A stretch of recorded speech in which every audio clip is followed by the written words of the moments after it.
At Penn State this fall, the fans are back. The sidelines are electric, but the game is different. After a U.S. Supreme Court ruling last year, college athletes are now allowed to earn money for things like autographs, social media posts, and endorsements through what's known as NIL deals, which stands for name, image, and likeness. Just this month, Nike announced NIL deals with 5 student athletes, including LeBron James's 18-year-old son. According to NCAA rules, schools can't directly offer money to recruit players, but so-called donor collectives operating independently of their respective universities can offer students NIL deals.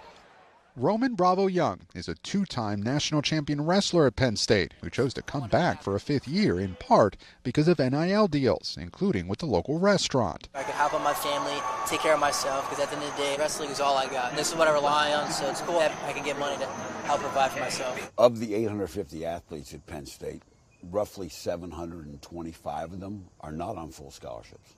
So they're paying to compete for Penn State. If we're able to get those kind of deals done for people like that, it takes some pressure off their family.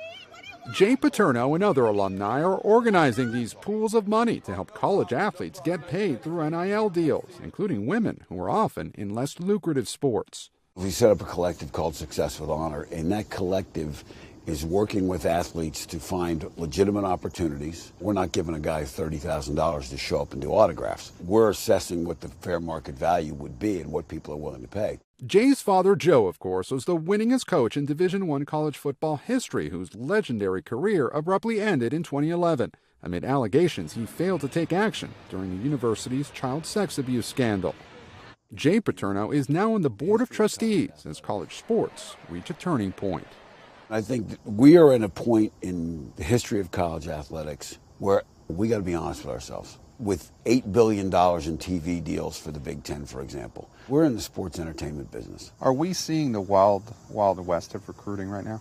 Oh, I think there's no question. There's always been people that are willing to put bags of cash in players' hands. But now, so much of this is, there are no rules.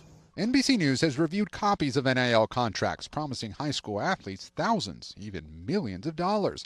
And as young athletes hire sports agents to keep up with the offers, some are signing onto troubling terms, like one high schooler who signed away 20% of his future earnings, including from deals the agents did not even negotiate. Could this go wrong? Oh, absolutely it's going to go wrong. You're going to have some people that sign contracts and become first-round draft picks, and they're going to then realize, oh, my God, I've committed 5% or 7% of my lifetime earnings to somebody who gave me $100,000 when I was in high school, because back then $100,000 was all the money in the world. Across the country, there's a patchwork of regulations. Some states have NIL laws, most don't. And in a growing number of states, even high schoolers can cash in. Congress has yet to act, but the NCAA tells NBC News schools are responsible for oversight of their boosters, and they are on the hook if collectives break the rules, adding all institutions are required to police themselves. Still, the playbook for student athletes can be complicated, so much so that educators are now sprinting to teach them the new game plan.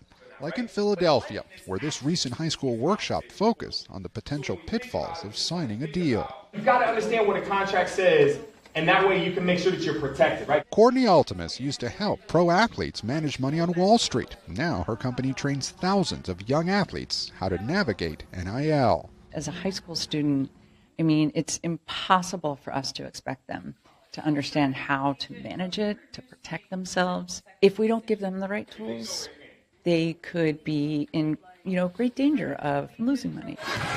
Al Almadou is a 6'9" power forward from Pennsylvania who is committed to play for Marquette next year. What does basketball mean to you? Almost everything, basically, yeah.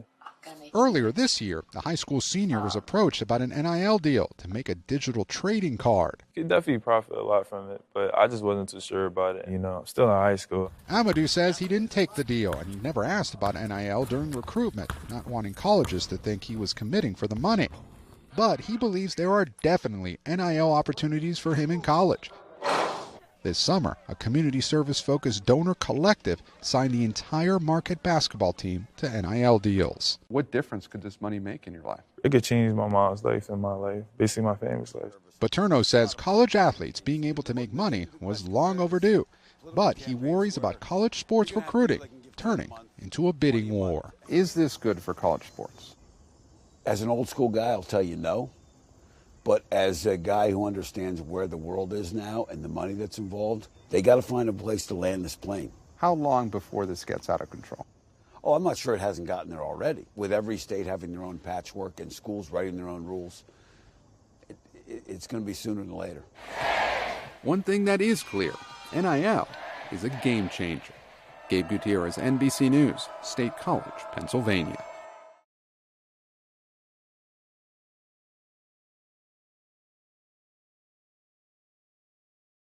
Thanks for watching our YouTube channel. Follow today's top stories and breaking news by downloading the NBC News app.